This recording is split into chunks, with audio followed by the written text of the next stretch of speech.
Beginning in 1945, the women's movement arose across America to address and obtain the legal and political rights that were previously denied to women in the United States.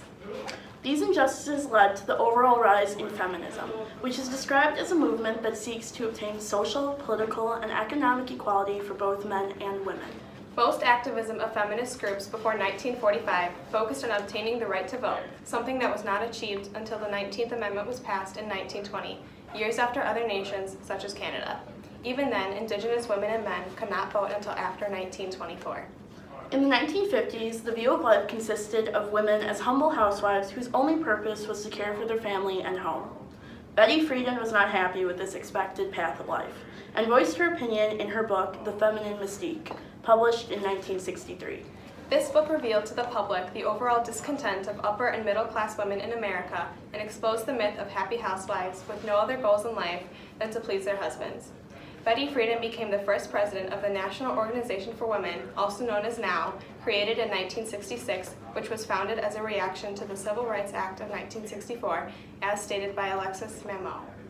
This was in due part to the fact that women were denied a voice in advocating for the application of this act in efforts to end discrimination against females in the workforce.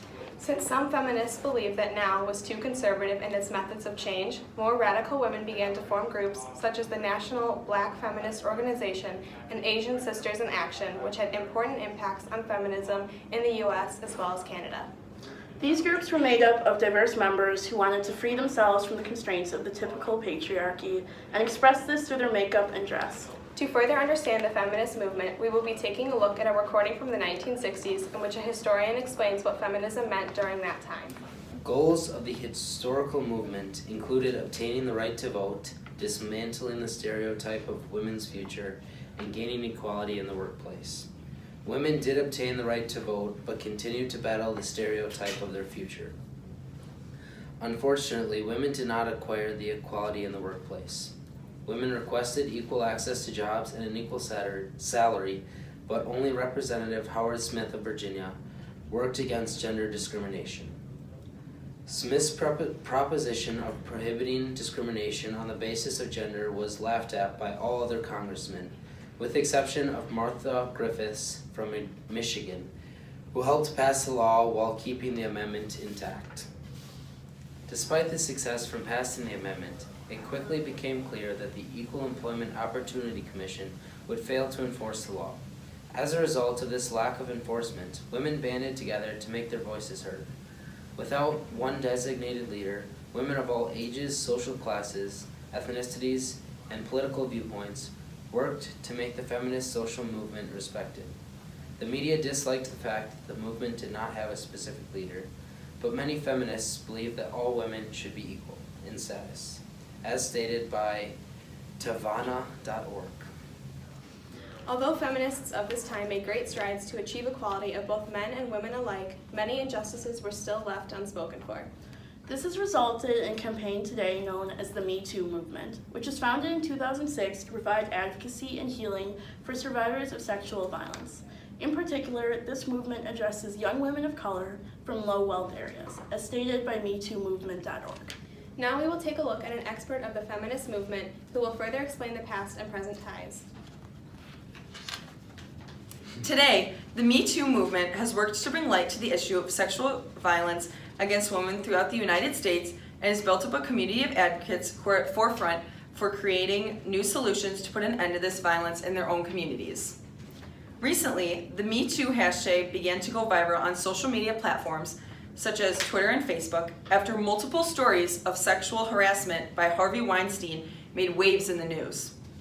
Thousands of women from across the globe shared their own accounts of sexual harassment, assault, and abuse in their lives and connected with all others who had experienced similar things. This campaign shares echoes of the original feminist movement desired to achieve specifically in the 1960s and 1970s. Although much advocacy and realization of the time occurred in libraries and living rooms rather than on social media, the message still remains the same. The earlier movement was created to show women that their unhappiness had little to do with their isolated experiences and more to do with the shared system of female oppression. Books like The Feminine Mystique helped to further raise consciousness of the situation amongst women. much like the Me Too movement has done. It has given women a platform to fight back against social constraints, much like how the earlier feminist movement worked to break barriers of oppression set in place hundreds of years before. Even though many years have passed, there are many connections between the historical feminist movement and the current feminist movement, including the lack of a specific leader, the methods by which supporters voice their opinions, the media attention brought to the actions of the supporters, and the goals of the feminists. Some of the original goals of the historical movement have been reached, such as the right to vote and dismantling the myth of a woman's happiness coming solely from providing for a family and the management of a home. Although there has been success with some goals of the feminist movement, women still have to fight for equal opportunity. The glass ceiling still bars many women and minorities from working at the same level as a man in their profession. In looking at the progress of the feminism social movement, feminists should be proud of all they have accomplished and continue to work for equality.